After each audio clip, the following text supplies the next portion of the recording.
Hello everybody, welcome to Review a Day, the video blog where I review movies. My name is Leland Brungart and thank you very much for joining me.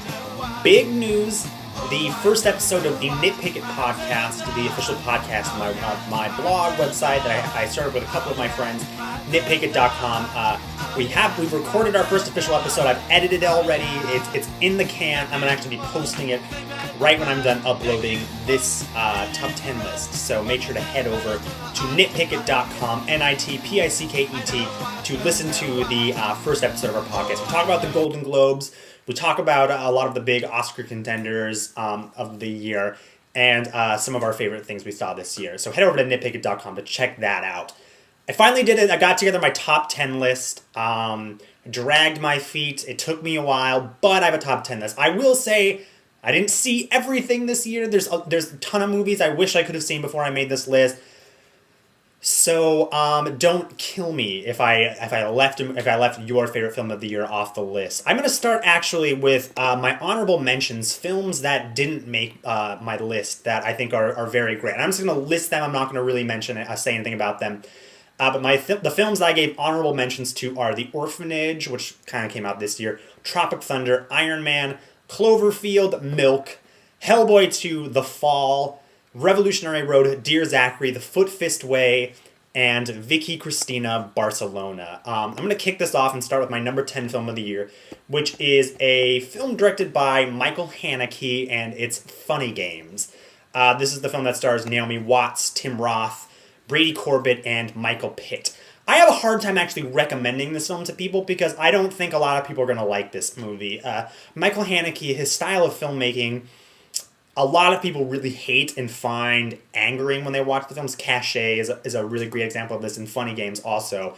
I fucking ate this movie up and I loved it. It's kind of a postmodern horror film invasion flick that really kind of plays with our expectations of what a horror movie should be. And it almost becomes a parody of itself, and I absolutely loved it. I think it's one of the most unique films of the year.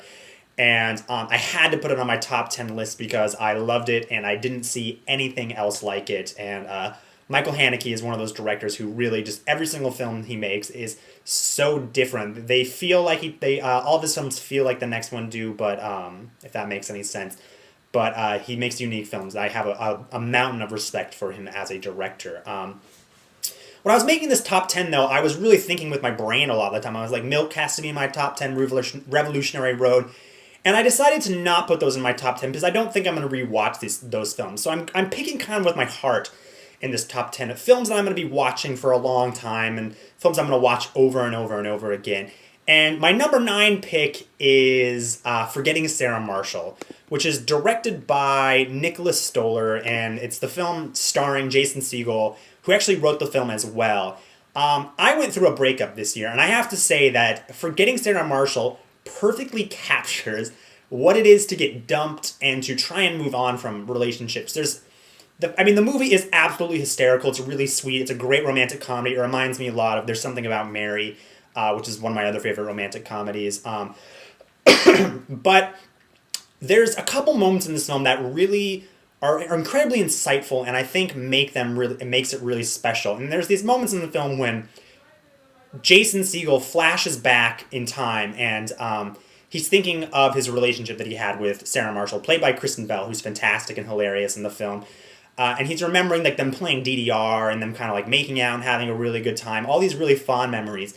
And then later on in the movie, there's these flashbacks of all these moments when he realized that the relationship wasn't as perfect as he always thought it was. And I think that those moments are incredibly insightful, and I think Jason Segel, for his first screenplay, home run. And I also think that Russell Brand, who just stormed onto the scene this year, absolutely hysterical in this film. Forgetting Sarah Marshall is my favorite comedy of the year, I believe. I think so. I might be wrong. But yeah, it is.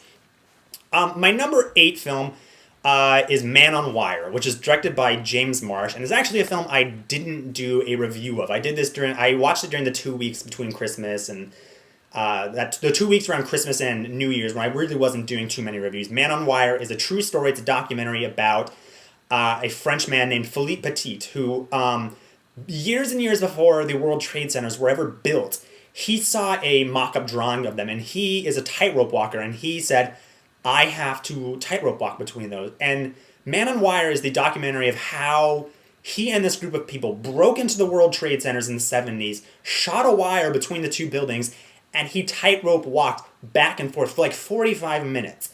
It's really interesting because this film plays out more like Ocean's 11 than anything else. It's kind of like a heist film.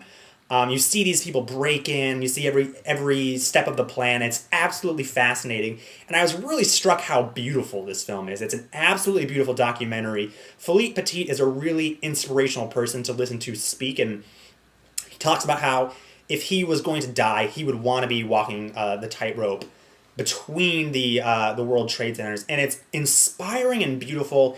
It has some pretty amazing music. Some of my favorite things to play on the piano are used in this film. Man on Wire. If you see one documentary this year, I suggest it be Dear Zachary or Man on Wire, which I think are just two incredibly stellar documentaries. My number 7 film of the year is Frost Nixon, which is directed by Ron Howard.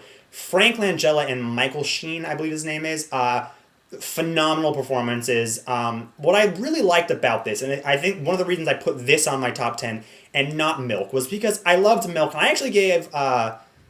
Okay, no, never mind. But I feel like Milk was a little typical biopic. It's by the numbers, it's traditional. I liked Frost Nixon because it's based on actual events, but really it's a character study of David Frost and Richard Nixon.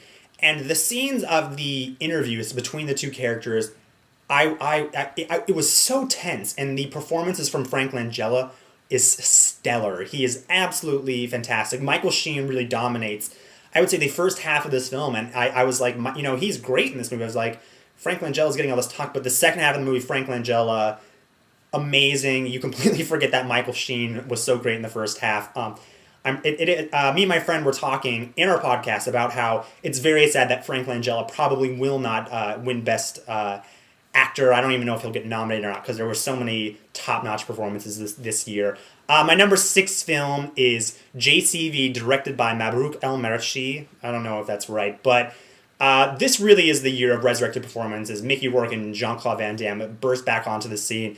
Jean-Claude Van Damme gives a amazing performance in this film, and it was absolutely different than I thought it was going to be. I really thought the film was going to be Jean-Claude Van Damme kicking ass and taking names, but it's a character study of the real Jean-Claude Van Damme. I think The Wrestler is kind of, a lot of that comes from Mickey Rourke's real life, but JCVD really is about his life, really. And I mean, I've talked about it a lot, but the scene where he personally addresses the camera is incredibly heartfelt, and he gives an amazing performance in that scene. Just that long take of his face, no cutting away. It's all acting. Mwah. I love stuff like that. So this is the end of the first half of my top 10. I'm going to be posting it right now. So thank you very much for watching, and make sure to watch part 2.